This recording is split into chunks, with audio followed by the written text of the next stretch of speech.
just to begin with, it's been 44 years, and it sounds so long ago, but earlier during news we spoke to some survivors of that day, and it shows us it's really not that far away, and people still carry the mental and emotional scars. But how does this day relate to you personally, Auntie Rosa? I think 44 years and trauma is really things that goes together. So our people back then, those who were involved, are traumatized. And I think really not much has been done. How does this day relate to me? I remember back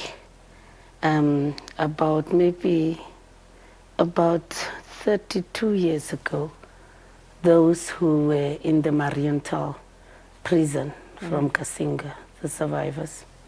And I remember some of the people that I had to really take care of, because I belonged then to the reception committee of the Council of Churches. And then that was very fresh, because they were kept in that Marienthal prison there at Cassinga, and they were sharing with me many names, and because it was very fresh, those who have not survived. And it was that time that it dawned to me that these are Namibians. Yeah. And those that I had to receive were not my biological or DNA family, but they were my fellow countrywomen and men and children. And it was at that point that I connected a lot with those people. Yeah. As I'm speaking, I really remember some of them. Yeah. And I remember their devastation that they were having at that time. Although it was some years after they were taken away and kept actually in the south, even away from the family members, and kept in captivity after that attack.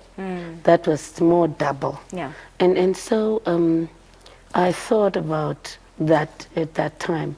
How can one help to heal this big wound of such magnitude that has happened? Because the stories that they were sharing were really like, is it real? Yeah, yeah. I mean, and then we had to do rehabilitation, help them to find homes to live, start their lives. Some of them lived with me.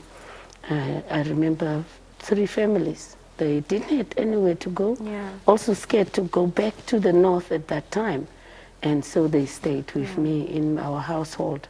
And you hear every day. So it's no strange action when or behavior that they would say today, 44 years down the line, that, yeah, it is. And I think as a Namibian, I really feel I have the responsibility and also the individual support for those who have gone into that situation and any other situation, because they are part of our country, women and men, and especially the role that they played for us. It was not because they went for holiday, it was because to fight for the independence, and something at that time that we believe so strongly about, to free our country. Do you think, Auntie Rosa, that we're allowing, the memory of this day to sort of fade from us? It's been quite a while since we've had a big event to commemorate, a national event to commemorate Cassinga Day. Yeah, no, you are right. I was just saying, I'm sitting on the day called the Cassinga Day as a holiday. I'm sitting home, I have a holiday.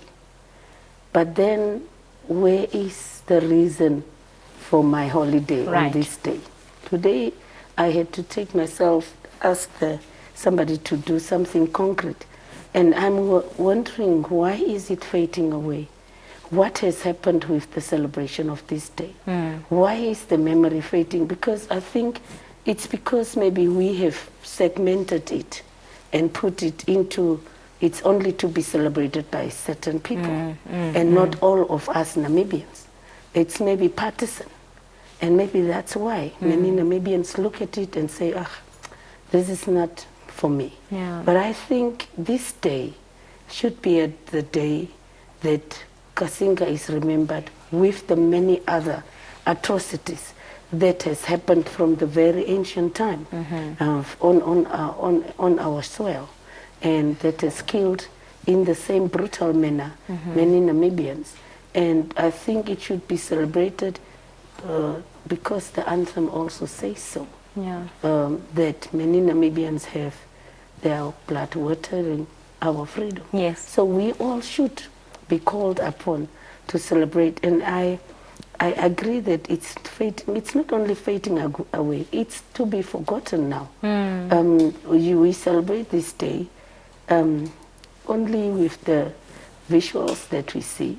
How do we preserve, the spirit of Cassinga, especially for future generations, Auntie Rosa? I think that's what we need to do. Yeah.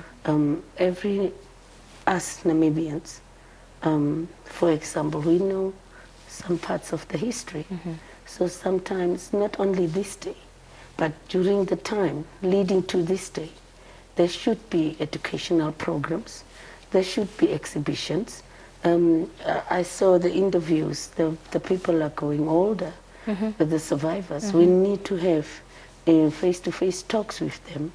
And then Namibians should be called together to be told that this day has this meaning. This day has many meanings.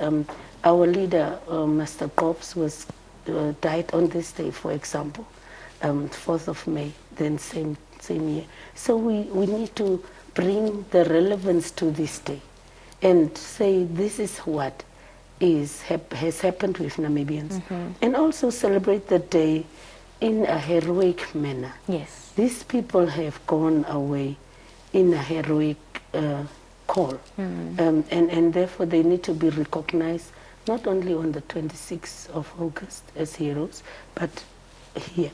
And I think for the younger generation, we should create platforms where they can discuss what it means to massacre our people. What does that mean when military personnel or military forces are doing these things, so that they can remember and become peaceful people to say this kind of things should not happen to us. Yeah. They need to be clarified. They need to be explained that, for example, civilians, they have been all civilians. It was not a military camp. Yeah. So, but also any other places. So our generation now here should be informed what is a process, and that this Cassinga type of attacks should never happen, even on our soil. Yeah. That if people come, we have people at Osire, those should be protected in all way by our government. Indeed. And nobody to attack them. So that kind of peace talks should happen with our generations. They should be informed so that they can become more broader and not box into Cassinga is only for these language speakers. They must become part of this, own it, and celebrate it, do their artwork around it, and so on. They should really not be ashamed to call this day up and be with this day. Lastly, Auntie Rosa, how do you remember those that you lost on that day? I think those that we lost, when you look at it today, and especially when you see the survivors, I think they should have been great people, isn't it? They should have made a dot on this part of our land, on maybe economy, on the environment.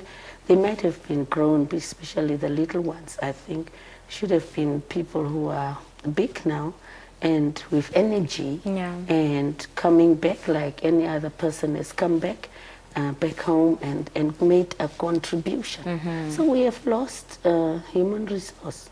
We have lost that human power. And you remember them as people that could be telling the tale. I mean, now we must scratch who is it that must tell the story. Yeah. But now if they could have survived or arrived and never been attacked, they could have said their tales of how it was in exile. So I'm really sad, and at the same time in a wonder how could it be for them. But I think this has happened and we have lost, and we need to say let them rest in peace, but yet we not to take that relaxed mode and to rest in peace here, peaceful. We are not peaceful. I think we need to remember them and know that they could have made a big contribution to this land, and therefore become double, working double on their behalf and on our own behalf. Yeah. And Rosa, thank you so much for your time. It's always lovely speaking to you. Thank you for being here. You're welcome. You're welcome.